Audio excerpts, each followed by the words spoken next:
"We thought the night would kill us," Anna Keller would later write, her handwriting steady, almost too steady for the words she chose, as if control itself had become her last defense against a world that no longer followed reason. And in the late autumn of 1944, in a field hospital set just outside a broken rail line in southern Germany, night carried a meaning that no daylight could soften, because night was when the sky spoke. And the sky did not speak gently, it hummed first, low and distant, like something too large to see, something that belonged to another world entirely, and inside the dim wooden structure where lantern light flickered against white cloth and steel instruments, the nurses moved quietly, their steps measured in inches, not feet, conserving energy, conserving thought, conserving anything that might be needed when the sound grew closer, and Anna stood near a narrow window, her hands resting on the edge of a table worn smooth by years of use, her posture straight, her breathing even, not because she felt calm,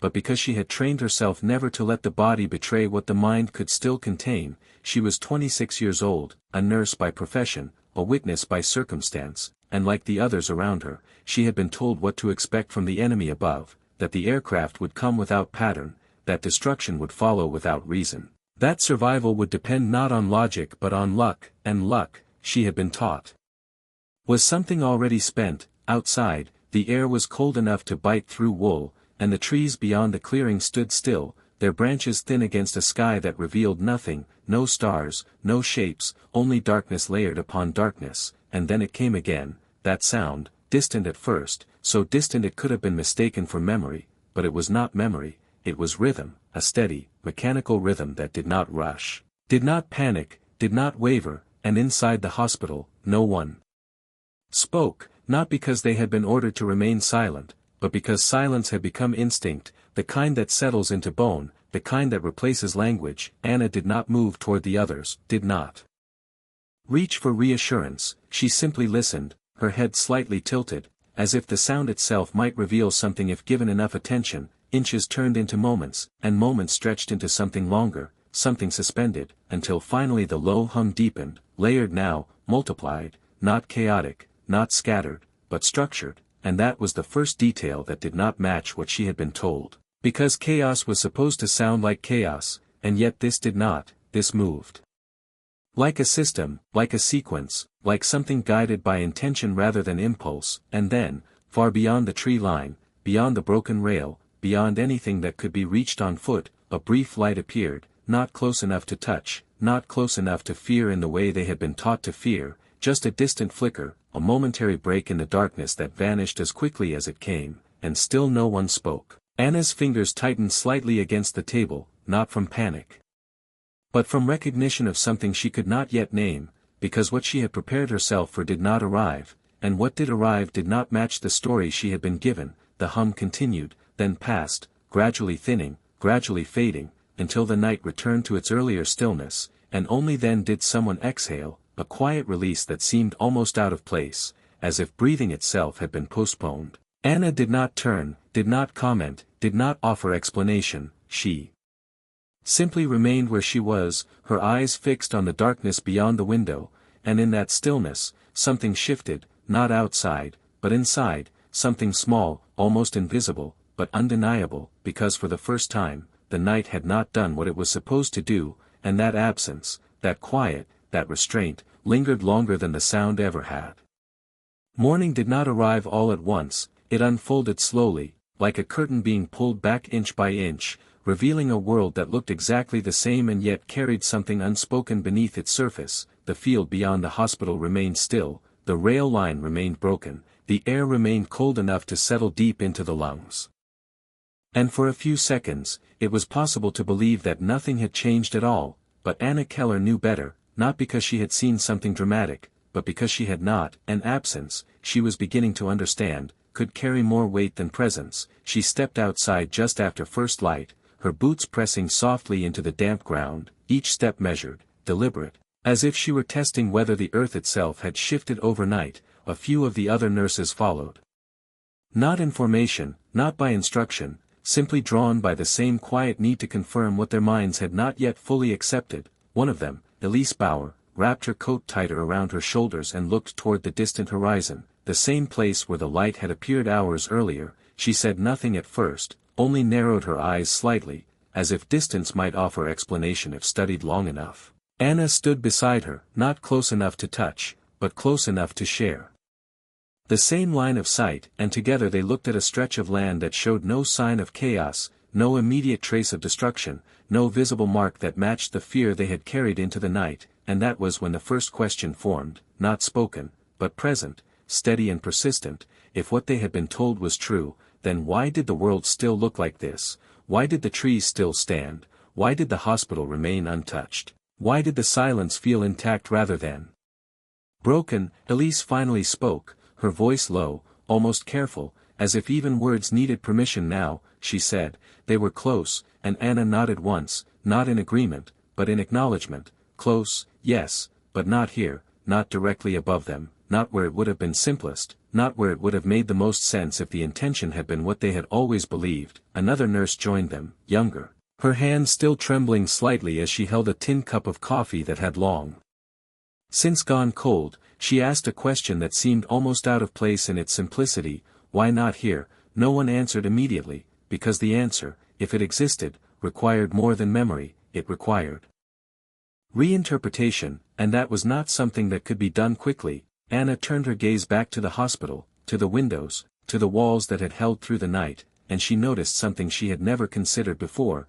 not the structure itself, but its position, slightly removed from the rail line, set back just enough to exist on the edge of what might be considered a target, and the thought came quietly, almost reluctantly, as if it were testing whether it would be allowed to stay. What if it was not chance? What if it was distance measured, not accidental, but intentional? She did not speak it aloud, not yet, because to say it would be to challenge everything that had come before, everything they had been taught, everything that had made the fear make sense. Instead she moved back inside, her steps just as controlled as before, but something in her posture had shifted, not visibly, not in a way that anyone else would immediately notice, but internally, precisely. Like a line being redrawn, the others followed, carrying with them the same silence, but it was no longer the silence of waiting, it was the silence of thinking. And as the day moved forward, as routines resumed, as instruments were cleaned and supplies were counted, that question remained, not loud, not urgent, but steady, repeating itself in quiet intervals: why not here? Why not here? Why not here? And with each repetition, the certainty they had once held began, almost imperceptibly, to loosen its grip. The second night did not announce itself with fear, it arrived with memory, and that made it different, because now they knew what to listen for. Now they knew that the sound would come not as chaos, but as rhythm, and that expectation changed the way every movement inside the hospital unfolded. Anna Keller prepared her station as she always did, aligning instruments with careful precision, folding cloth with measured hands. But her attention was no longer anchored to the table in front of her.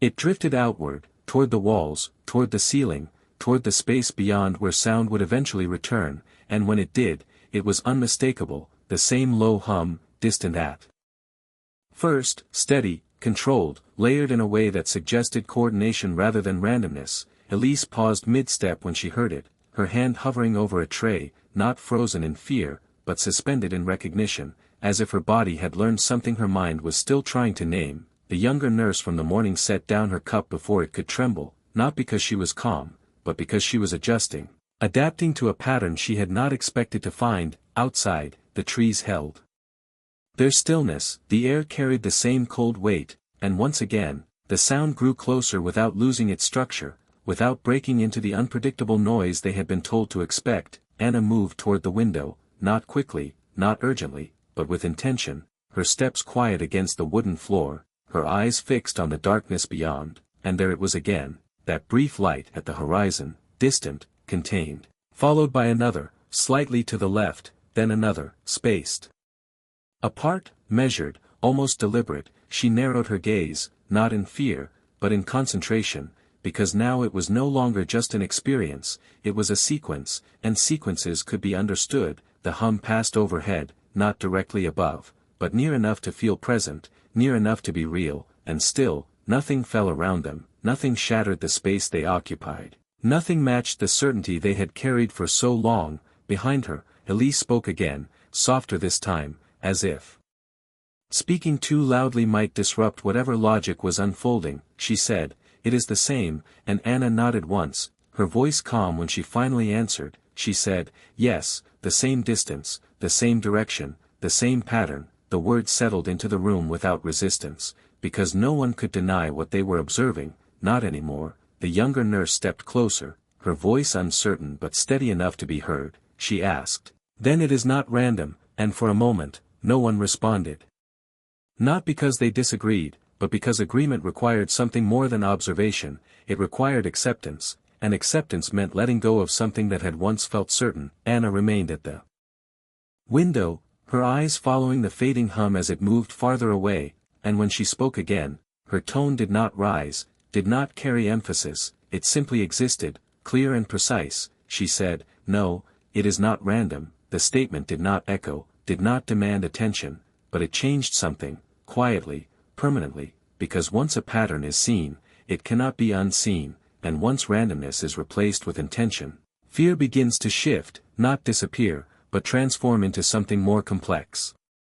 Something that asks questions instead of shutting them down. The night continued, the sound faded, and once again, the hospital remained intact, the walls steady, the windows unbroken, the air unchanged, and yet nothing inside was exactly as it had been before, because now they were not simply waiting for something to happen, they were watching something unfold, and that difference, small as it seemed, carried a weight that would not leave. Not after this night, not after the next, not after. The truth began to take shape in the space between what they had been told and what they could no longer ignore. By the third night, the waiting changed shape. It was no longer heavy with dread, it carried something sharper, something almost deliberate, as if the hours between sunset and darkness had become a space for observation rather than endurance. And inside the hospital, movements grew quieter, not from fear, but from attention. Anna Keller no longer stood at the window by instinct, she chose it, returning to the same position as though it were a fixed point in a pattern she was beginning to map. Her hands rested lightly against the frame, her posture unchanged, but her focus had narrowed, refined into something precise. The others noticed it, though no one commented. Elise passed behind her with a folded cloth and paused for a second longer than necessary, not to interrupt, but to share the same line of sight. The younger nurse moved more carefully now, setting objects down before they could make sound, not out of caution, but out of respect for the silence that had taken on meaning. And when the hum returned, it did not startle anyone, it confirmed something, low at first, distant. Steady, the same layered rhythm that had come to define the night. Anna closed her eyes for a brief moment, not to escape, but to isolate the sound, to measure it without distraction, and when she opened them again, she shifted her gaze slightly to the right, anticipating where the first light would appear, and it did, exactly where she expected, faint, controlled, followed by another, spaced with the same careful distance, and another, each one forming a line that stretched across the horizon. Like a quiet signature, Elise exhaled softly, almost a whisper. She said, "It is a path," and Anna nodded, her voice calm. "Certain now," she said, "yes, a path." The word settled differently than anything spoken before, because a path implied direction, intention, purpose, and those were not qualities they had been taught to assign to what moved above them. The younger nurse stepped closer, her eyes fixed on the distant lights. She counted under her breath, 1, 2, 3, the intervals held. Consistent, measurable, and that was when the realization deepened, not sudden, not overwhelming, but steady, like a line being drawn through uncertainty. This was not random, it was not blind, it was not aimed at everything, it was aimed at something specific, something beyond them, something that did not include them. Anna's fingers tightened slightly against the wood, not in fear, but in recognition of what that meant. Because if they were not the target, then everything they had believed about their place in this moment began to shift, not disappear, but reposition, and that shift carried a weight that was difficult to hold. Behind her, someone asked quietly, "Then why are we afraid?" The question lingered in the air, unanswered, not because it lacked importance, but because it reached beyond what they could easily accept. Anna did not turn, did not respond immediately, she continued to watch the horizon, the pattern unfolding exactly as before, and when she finally spoke, her voice was low, steady, almost detached. She said, "Because we were told to be." The words did not challenge anyone, did not accuse, they simply existed, and in that simplicity, they carried something heavier than any explanation. The hum began to fade again, moving farther away, the lights diminishing until the horizon returned to darkness, and the night settled once more into stillness, but it was not the same stillness as before. It was no longer empty, it was filled with understanding, partial, incomplete, but undeniable, and as Anna stepped back from the window, her movement slow, controlled, she realized that the fear had not vanished, it had changed form, it had become something quieter. Something that no longer came from the sky, but from within, from the growing awareness that truth did not always arrive with noise. Sometimes it arrived in patterns, in distances, in the quiet space where nothing happened, and in that space, everything began to change. The fourth night did not need to prove anything, by then the pattern had already taken hold, not as theory, not as hope, but as something closer to certainty, and certainty, Anna Keller understood, did not arrive loudly, it settled quietly, piece by piece, until it could no longer be ignored. The hospital moved through the evening with a different kind of rhythm, not faster, not slower, but more deliberate. As if every action now existed within a larger awareness, Elise prepared the lanterns earlier than usual, placing them with care so that shadows would not interfere with the view from the window. The younger nurse no longer asked questions, not because she had stopped thinking, but because she had begun to understand that answers were forming on their own. Outside, the air held the same cold weight, but it felt less oppressive, less final, as if the night had lost some of its authority, and when the sound returned, it was no longer an intrusion, it was expected, almost anticipated. The low hum grew steadily, layered and controlled,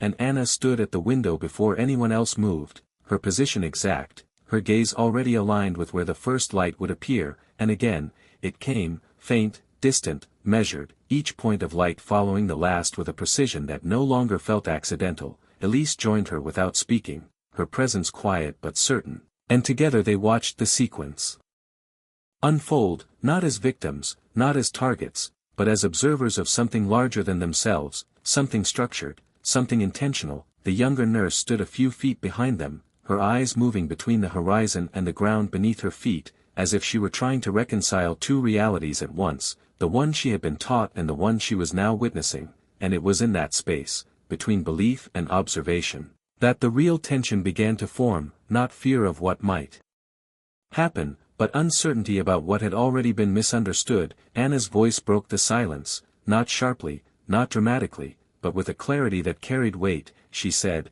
"It never changes." The words were simple, but they marked a shift, because repetition had become evidence, and evidence demanded recognition. Elise nodded slowly, her eyes still fixed on the horizon. She said, "The distance is always the same." And the younger nurse added quietly, "And the direction." They stood there for a moment, three figures aligned not by instruction, but by shared realization, watching a pattern that had revealed itself over time, not through force, but through consistency. And then, without warning, Anna stepped back from the window, not in fear, but in decision. She turned toward the others, her expression calm, controlled, but there was something new beneath it, something that had not been there before, not uncertainty, not doubt, but resolve. She said, "We are not where they are aiming."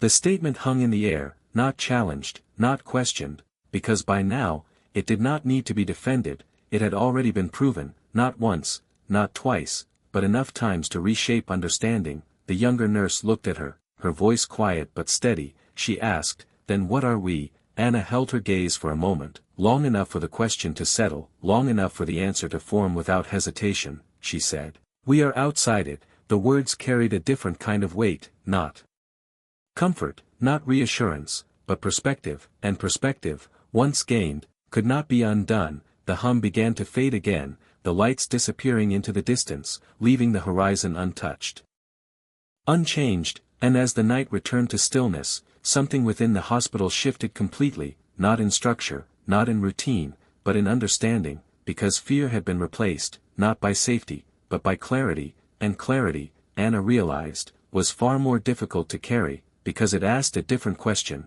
not what will happen to us, but what have we believed until now, and that question did not fade with the sound. It remained, steady, persistent, waiting to be answered in the silence that followed. By the fifth night, the question was no longer about the sky, it had moved inward, into the quiet spaces between thought and belief, and that was where it began to change them, not all at once, not dramatically, but in small, irreversible shifts that settled beneath routine, beneath habit, beneath everything that once felt certain. Anna Keller noticed it first in the way the others moved. Elise no longer hesitated when the sound returned, she did not pause or brace herself, she simply acknowledged it with a brief glance toward the window before continuing her work. The younger nurse, who once held her breath at every distant hum, now exhaled slowly, almost deliberately, as if she had learned that the air would remain hers to breathe, and inside the hospital, the silence had changed again. It was no longer heavy with anticipation, it carried a different kind of weight, one that came from understanding rather than fear. Anna stood at the window as she always did, but now her presence there was not about watching the sky, it was about confirming something within herself. The pattern had not broken, not once, not even slightly, and repetition, she knew, was the closest thing to truth they had been given in weeks. The hum approached, steady, familiar, almost predictable, and when the lights appeared at the horizon, they followed the same measured path, the same distance, the same direction. Nothing changed. And that constancy, more than anything else, began to reshape what the night meant. Elise stepped beside her and spoke quietly, not with doubt, but with something closer to reflection. She said, "It is strange," and Anna turned her head slightly. Not enough to break her focus, but enough to acknowledge the words. Elise continued, "I used to think the sky decided everything, whether we lived or not." She paused, searching for the right words, then finished, "Now it feels like something else decides." Anna did not answer immediately, because the thought required precision, and precision mattered now more than ever. She watched the horizon for another moment before speaking, her voice even, controlled. She said, "It is not the sky." The statement was simple, but it carried a quiet certainty that no one challenged. The younger nurse stepped closer, her voice lower than before, as if speaking too loudly might disrupt the fragile clarity they had found. She asked, "Then what is it?" Anna finally turned away from the window, not because the pattern had ended, but because she no longer needed to see it to understand it. She looked at both of them, her expression calm. But there was something deeper now, something grounded. She said, "It is decisions." The word settled into the room differently than anything before it, because it implied choice, and choice implied something they had not been prepared to consider, that what moved above them was not simply force, not simply destruction, but something guided, something directed, something that could distinguish. Elise lowered her gaze slightly, absorbing the implication, and the younger nurse remained still, her eyes searching for something she could hold on to, but finding only the weight of what had just been said. Outside, the hum began to fade once more, the lights disappearing into the distance, leaving the horizon untouched, and as the night returned to its familiar stillness, the hospital did not feel the same, not because anything had changed physically, but because something fundamental had shifted in the way they understood their place within it. Anna moved away from the window, her steps slow, deliberate, and for the first time since the nights had begun, she did not look back, because she did not need to. The pattern was no longer something she observed, it was something she carried, and that made it harder to ignore, harder to dismiss, because now the question was no longer about what would happen next, it was about what had already been revealed, and what that revelation demanded from them, not in action, not in defiance, but in a quiet, steady recognition that the world was more precise, more deliberate, and far more complicated than they had ever been allowed to believe. By the sixth night, no one spoke about fear anymore, not because it had disappeared, but because it no longer held the same authority. It had been replaced by something quieter, something more persistent, a kind of awareness that settled into every movement, every glance, every silence that filled the space between them. Anna Keller noticed it in the way the hospital breathed. The rhythm of work had become steadier, less reactive, more intentional. Elise no longer looked toward the window first. When the sound began, she finished what she was doing, then turned, as if she trusted the timing, as if she understood that nothing would arrive without pattern. The younger nurse stood closer now, not behind, not apart, but within the same line of observation, her posture no longer tense, but alert, as if she had learned to replace instinct with attention. And when the hum returned, it felt almost familiar, not welcome, not comforting, but known, and that knowledge changed everything. Anna stood at the window again, but this time her hands did not grip the frame, they rested lightly, almost absent, as if the need to hold on had passed. the sound moved across the sky with the same measured consistency, and the lights followed, one after another, spaced with precision that no longer surprised them. Elise spoke first, her voice calm, reflective. She said, "It is like they know exactly where to go." Anna did not answer immediately, because the statement was not a question, it was a realization, and realizations did not require confirmation,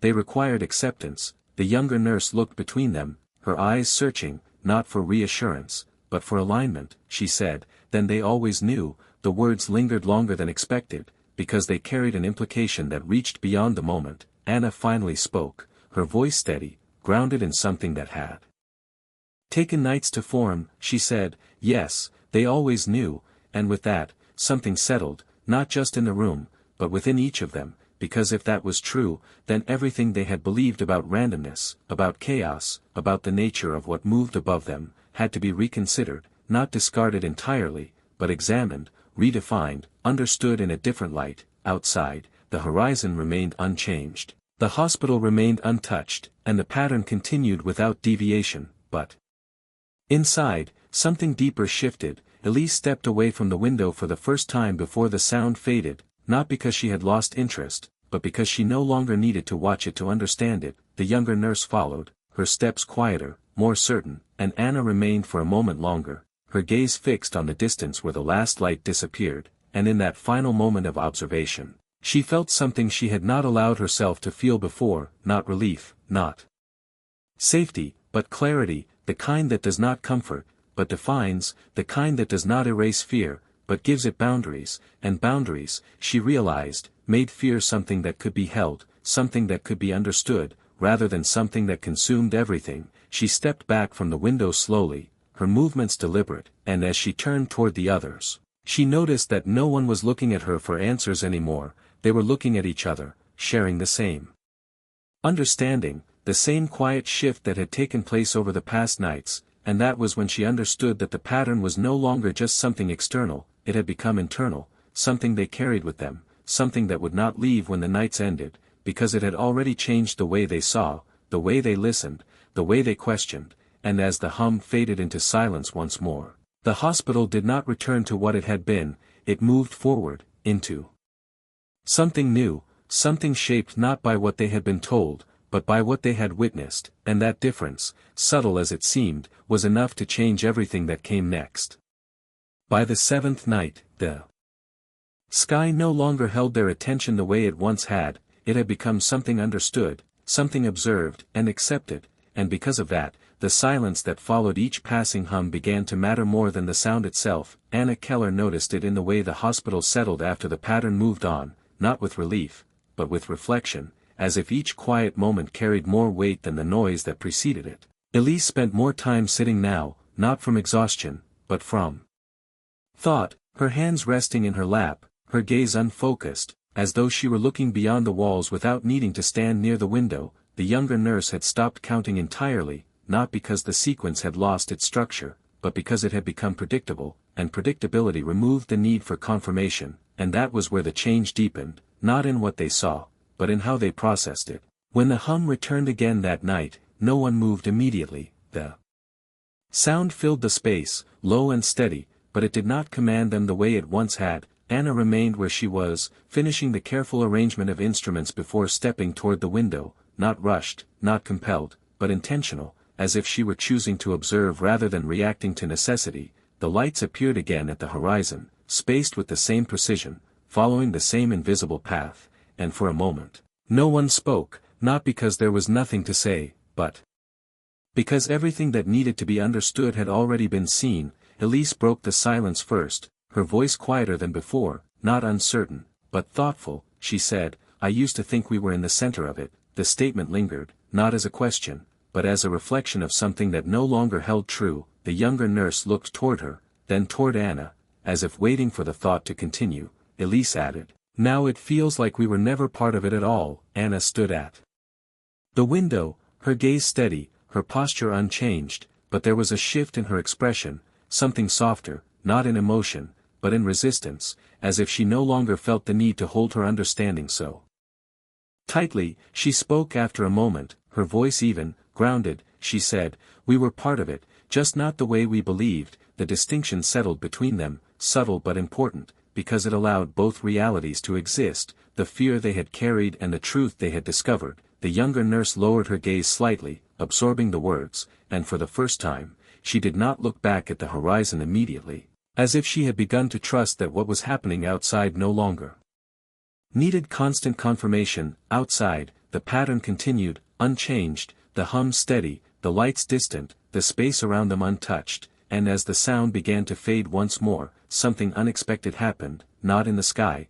but within the room. No one waited for the silence to return, no one held their breath, no one paused in anticipation. Instead, they continued, moving through their tasks with a quiet confidence that had not existed before, and that was when Anna understood the final shift. It was not that the night had changed, it was that they had, their place within it had been redefined, not by force, not by instruction, but by observation, by patience, by the slow, steady recognition of a pattern that revealed more than any explanation ever could. She stepped away from the window before the last sound disappeared, her movements calm, unhurried, and as she joined the others, she realized that the question that had followed them for nights had begun to fade, not because it had been fully answered, but because it had led them somewhere else, somewhere quieter, somewhere more precise, where fear no longer filled the space, and in that space, something else had taken its place, something that did not demand attention, but held it, something that did not shout,